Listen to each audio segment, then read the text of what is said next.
हम जरा खफा क्या होगा, आप तुमको बेवफा समझने लगे। नया पाने के चक्कर में पुराना छूट जाता है, और अगर तुझे अपनाओ तो ये जमाना रूठ जाता है। अरे मोहब्बत लिखने और पढ़ने में तो आसान है, लेकिन मोहब्बत निभाने में कई हस्तियों का पसीना छूट जाता है। क्योंकि प्यार करने वाले मरते नहीं मार दिए जाते हैं, कि प्यार करने वाले मरते नहीं मार दिए जाते हैं। कोई कहता कि जला दो, कोई कहता दफना दो। दुनिया में एक भी ऐसा व्यक्ति नहीं है जो ये कहता हो कि दोनों बिछड़ा हुआ है मिला दो।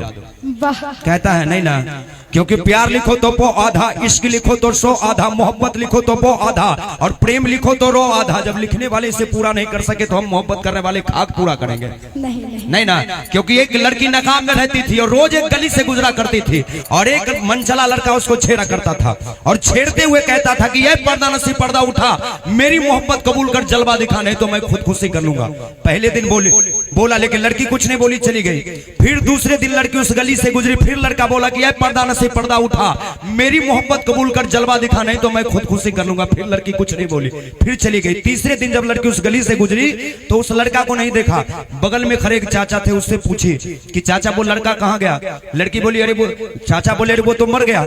लड़की उस लड़के के मजार पर जाकर बोली कि ऐ मेरे गुमनाम आशिक आई हूं तेरी मजार पर, कि ऐ मेरे गुमनाम आशिक आई हूं तेरी मजार पर, ले रुख से पर्दा हटा दिया तू जी भर के दीदार कर। तब कब्र से आवाज आई, कि ऐ मेरे खुदा ये कैसा तेरा इंसाफ है, कि ऐ मेरे खुदा ये कैसा तेरा इंसाफ है कि आज मैं पर्दे में हूँ और मेरा महबूब बेनकाब है।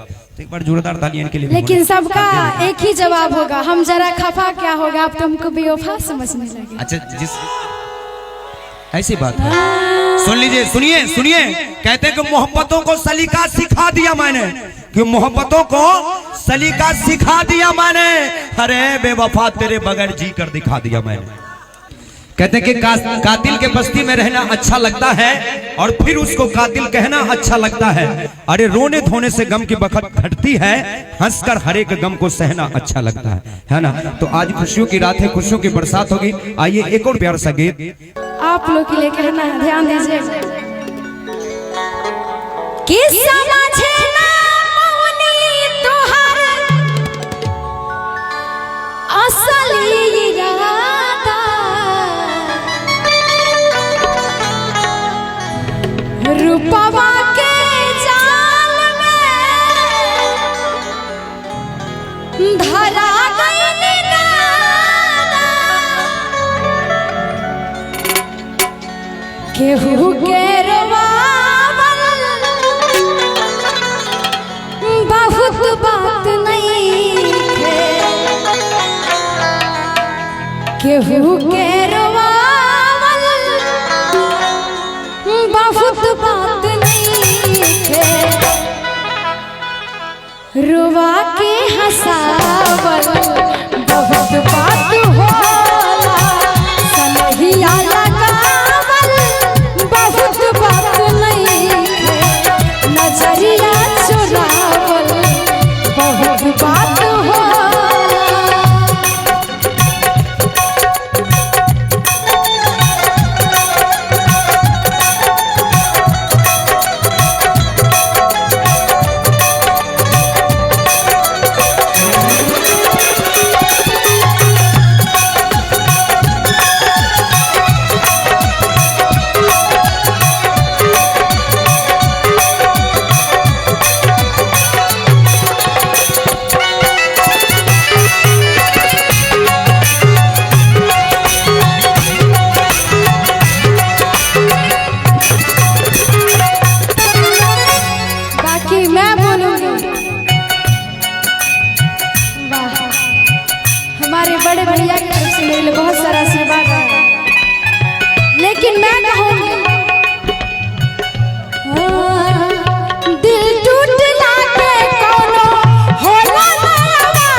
तो आप सब किसी को लगा दीजिएगा, मैं आपके लिए ये कर दूंगा, मैं आपके लिए वो कर दूंगा। लेकिन आसरा धरावल बहुत बात नहीं है, आसरा धरावल बहुत बात नहीं है, आसरा पुरावल बहुत बात होला, आसरा धरावल बहुत बात नहीं है, आसरा पुरावल बहुत बात होला।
इश्क के इलाज ना जहरिया से होला, उमरिया के रोग हा नजरिया से होला, ना कौनो हाथ ना बजरिया से होला, उमरिया के रोग हा नजरिया से होला, उमरिया के रोग हा नजरिया से होला, उमरिया के रोग